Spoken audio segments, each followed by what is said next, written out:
नमस्कार मेरे प्यारे दोस्तों, कैसे हैं आप सभी। उम्मीद करती हूँ आप सभी अच्छे होंगे।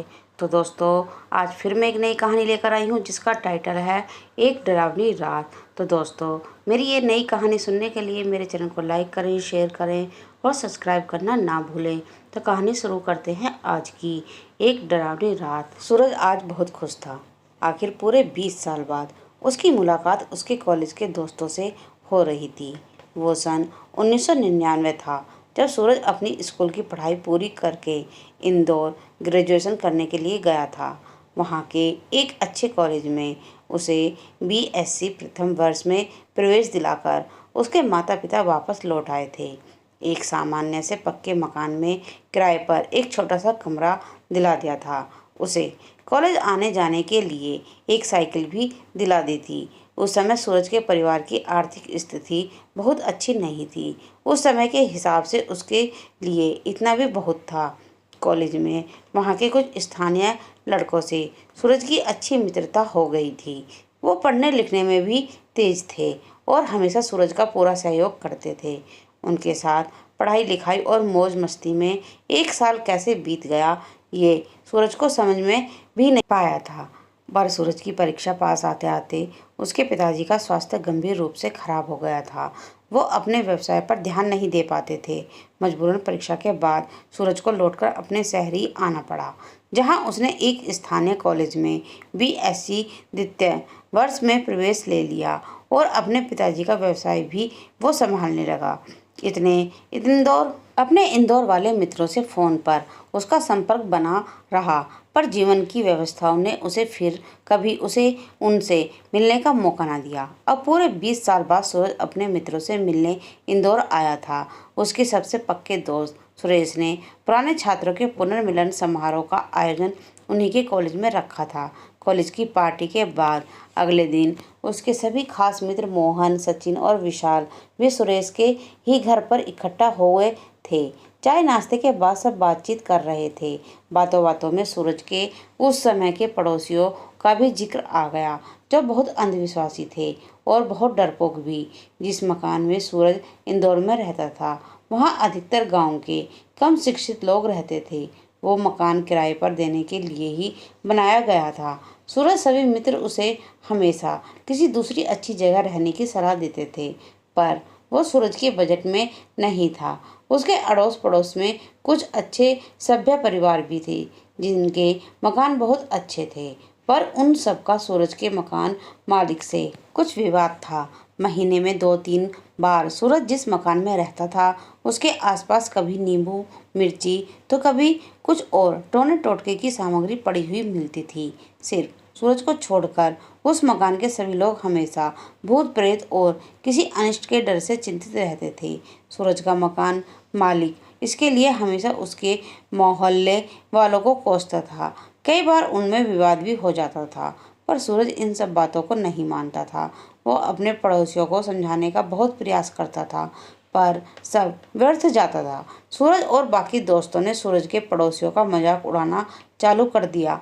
इस पर आपत्ति करते हुए सूरज ने कहा, यार, वो लोग जैसे भी थे, दिल के बहुत अच्छे थे।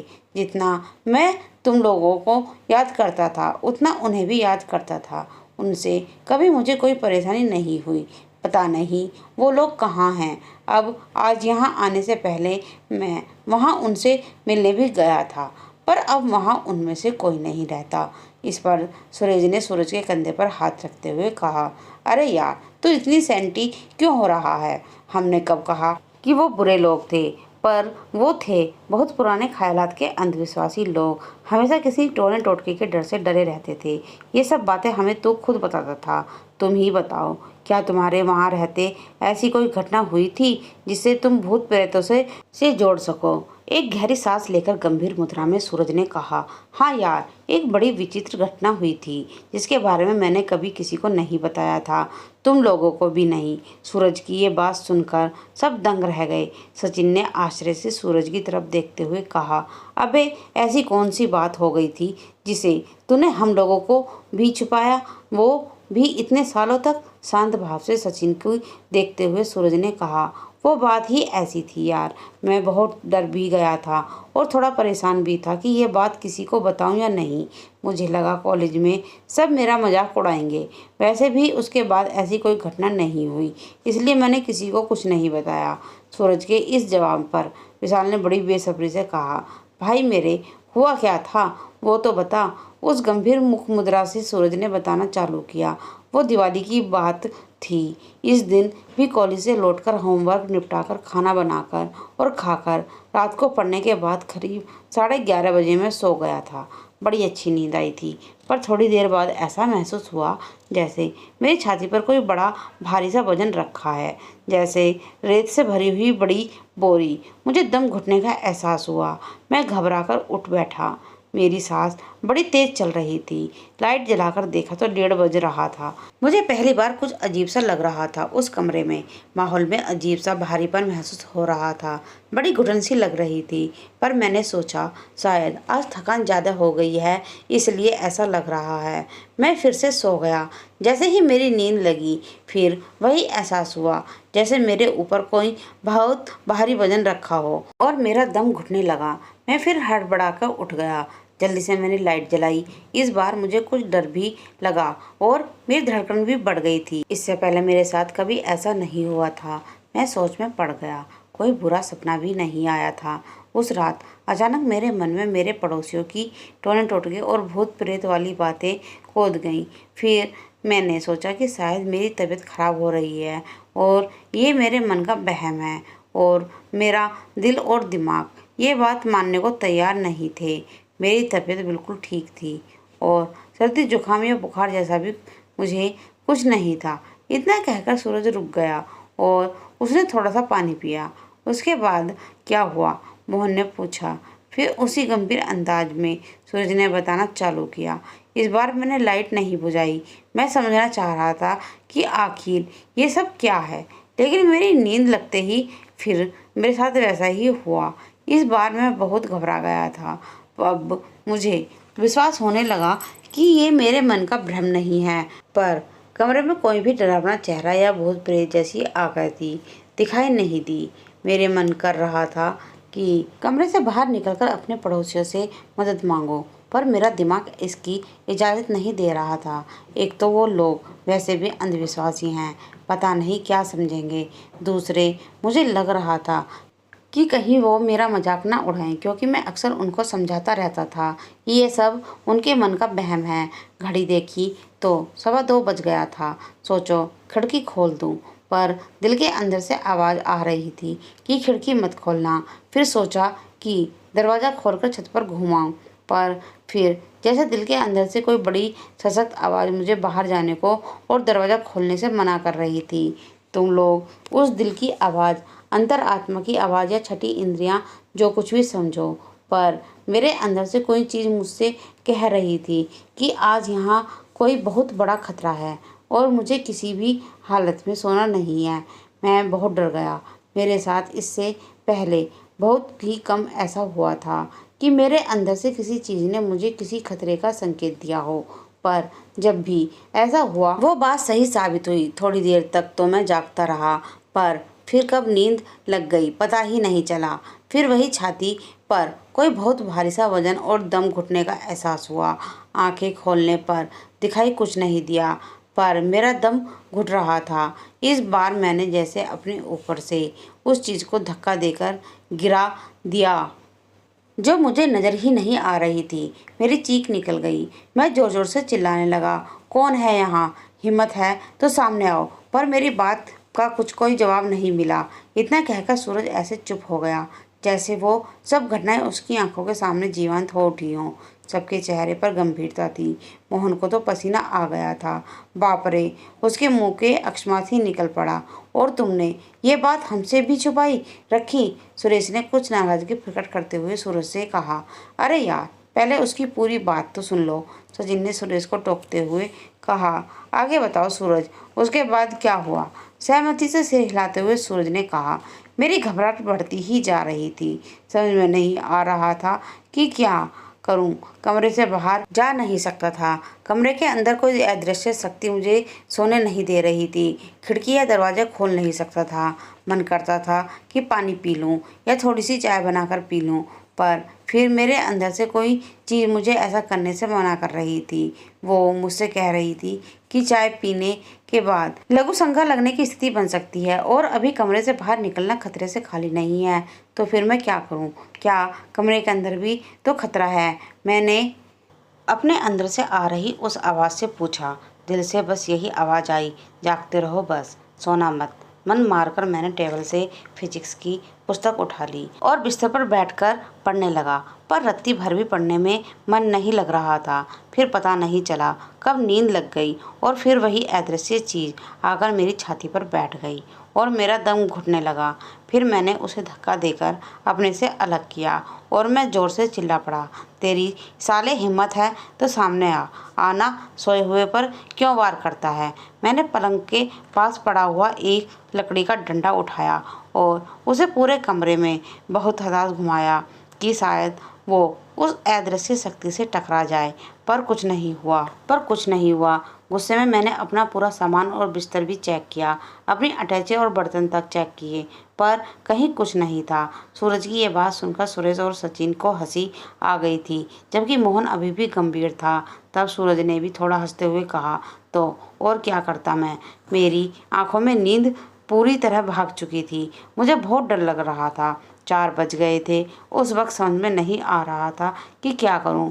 पहली बार मेरी नज़र अपने कमरे में लगे भगवान के विष्णु के पोस्टर पर पड़ी। मैं रोज़ उसी की आरती करता था। मुझे गुस्सा आ गया कि मैं रोज़ पूजा करता हूँ, वो भी मेरी सहायता नहीं कर रहे हैं। आखिर भगवान की तस्वीर होते हुए कोई भूत प्रेत जैसी चीज़ यहाँ कैसे आ सकती है? पर फिर मेरे अंदर से आवाज़ आई कि किसी गंभीर खतरे के वक्त तुम जो ये अपने दिल से आवाज़ सुनते हो, वही भगवान की तुम्हारे लिए सहायता है।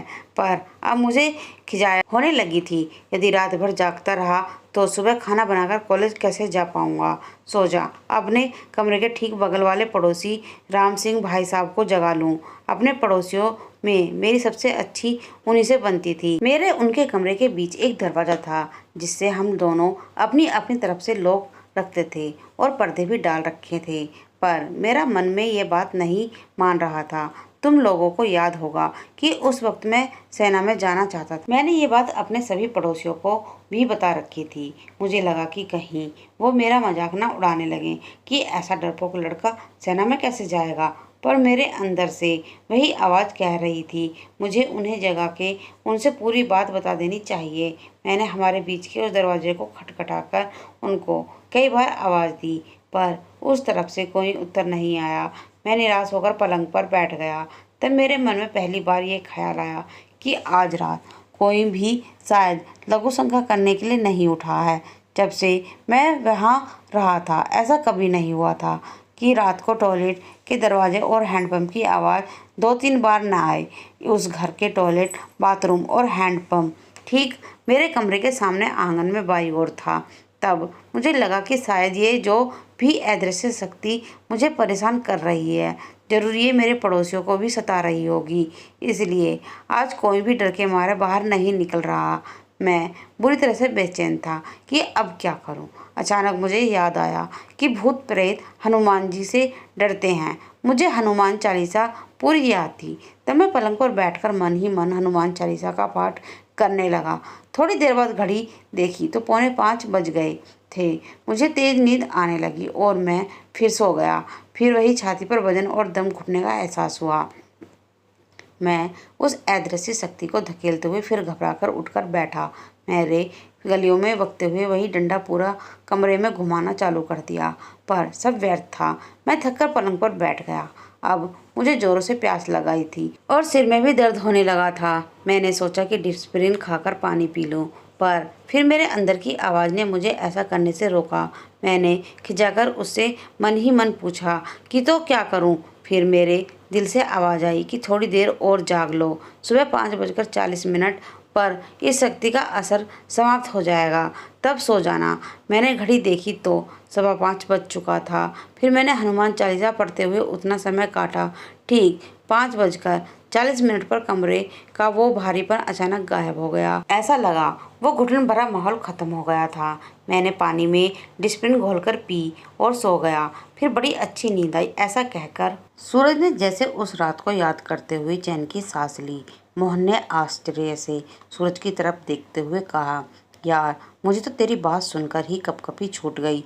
पता नहीं कैसे तुमने वो रात काटी। तुम्हारी जगह यदि मैं होता तो बचाओ बचाओ चिल्लाकर शोर मचाने लगता। खैर फिर सुबह क्या हुआ? हल्का सा मुस्कुराते हुए सूरज ने कहना चालू किया, और क्या होना था। सुबह 9:30 बजे नींद खुली। मेरे कमरे से बाहर निकलकर आंगन में बैठ गया। देखा कि वहाँ मेरे सभी पड़ोसी भी बैठे हुए उबासियाँ ले रहे थे। मेरे सभी पड़ोसी प्राय मेरे उठने से पहले सुबह 7 बजे तक अपने अपने काम पर निकल जाते थे। उनको इस हालत में देखकर मुझे रात वाला अपना अंदाज़ा सही लगा कि उस अदृश्य शक्ति ने शायद इन्हें भी सताया है, पर मैंने किसी से कुछ पूछा नहीं।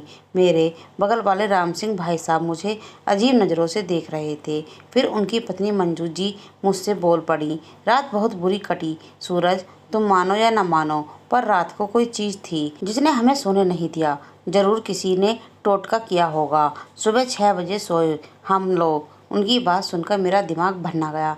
मेरे गुस्से से कहा, रात को उस चीज़ ने मुझे भी सोने नहीं दिया। मैं ही जानता हूँ कि कैसे रात कटी। मैंने आप लोगों को आवाज़ दी थी, पर दरवाज़ा खटखटाया था, पर आप लोगों ने कोई जवाब नहीं दिया। कुछ उत्तर में राम सिंह भाई साहब बोले, तुम रात में गंदी गंदी गालियाँ बक रहे थे और कुछ उठापटक करने की आवाज़ भी तुम्हारे कमरे से आ रही थी। हमने सोचा कि वो भूत तुम्हारे अंदर घुस गया है। हम बहुत डर गए थे, इसलिए दरवाज़ा नहीं खोला। मुझे उनकी इस मूर्खता पर बड़ा गुस्सा आया। मैंने तुनकर कहा, ऐसा कुछ नहीं हुआ। मैं अपना सामान चेक कर रहा था।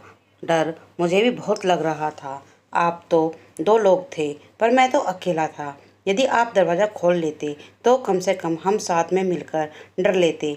मेरी इस बात पर सब हंस पड़े। मुझे भी हंसी आ गई। फिर मेरे बाकी पड़ोसियों ने भी रात को उनके साथ भी ऐसा होने की पुष्टि की। राम भैया की दूसरी तरफ वाले विनोद भाई साहब ने बताया कि वो सुबह 8 बजे उठ गए थे और उन्होंने घर के मुख्य दरवाजे के पास कुछ तंत्र मंत्र का सामान, फूल, माला और किसी जानवर की हड्डियाँ देखी थीं, जिन्हें उन्होंने साफ करने वाली बाइक से उठवाकर उसकी गाड़ी में डलवा दिया था। उन्होंने ये बात जाकर हमारे मकान मालिक को भी बता दी थी, जिन्होंने तुरंत आकर हमारे अगल बगल के मकान वालों को खूब बुरा भला कहा। थोड़ी देर तक इसी मुद्दे पर हम सब में बातचीत चलती रही और हम लोग इस निष्कर्ष पर पहुंचे कि सब अपने अपने कमरे में बजरंग बली का एक फोटो लगा लें। उसी दिन शाम को मैंने बाजार से हनुमान जी का एक पोस्टर लेकर अपने कमरे में लगा लिया। उसके बाद फिर कभी ऐसा कुछ नहीं हुआ। इसलिए भी फिर मेरे मन में तुम लोगों से इस घटना का जिक्र उस समय नहीं किया। सूरज का इतना कहने पर कुछ देर वहाँ सन्नाटा छाया रहा। सब सोच में पड़े हुए थे। फिर सूरज ने कहा, समझ में नहीं आता उस रात वो क्या चीज़ रही होगी, पर तुझे ये बात हम लोगों को बतानी ज़रूरी थी। तुझे क्यों ऐसा लगा कि हम तेरी बात पर विश्वास नहीं करेंगे? इस पर सूरज ने समझाते हुए कहा, भाई उस समय तक मेरे पिताजी की तबीयत खराब हो चुकी थी। मैं पहले से ही बहुत परेशान था। इस घटना से मैं बहुत डर गया था। मैं नहीं चाहता था कि ये सब बात कॉलेज में किसी को भी पता चले। तुम लोग भले ही मेरा मजाक ना उड़ाते, पर बाकियों का क्या, इसलिए मैंने किसी को भी कुछ नहीं बताया। अपने घर में भी नहीं बताया। वहाँ सब पहले ही परेशान थे। तब विशाल ने मुस्कुराते हुए सुरेश से कहा, छोड़ ना यार इस बात को, अब तो बता दिया ना उसने। अब एक एक चाय और पिलवा अपने भाई सही सलामत है, यही हमारे लिए बड़ी बात है। सुरेश ने भी ठीक है भाई कहकर मुस्कुराकर सहमति से सिर हिला दिया। अगले दिन सूरज अपने घर वापस लौट आया, पर उस एक डरावनी रात की बात ने उसके दोस्तों के लिए भी 20 साल बाद हुई इस मुलाकात को भी और भी ज़्यादा यादगार बना दिया था। तो दोस्तों, आज की मेरी ये कहानी यहीं समाप्त होती है। आपको ये कहानी कैसी लगी कमेंट में लिखकर ज़रूर बताएं। और हाँ, अगर आपके पास कोई अच्छी कहानी है तो आप प्लीज़ मेरे चैनल पर शेयर कर सकते हैं। धन्यवाद।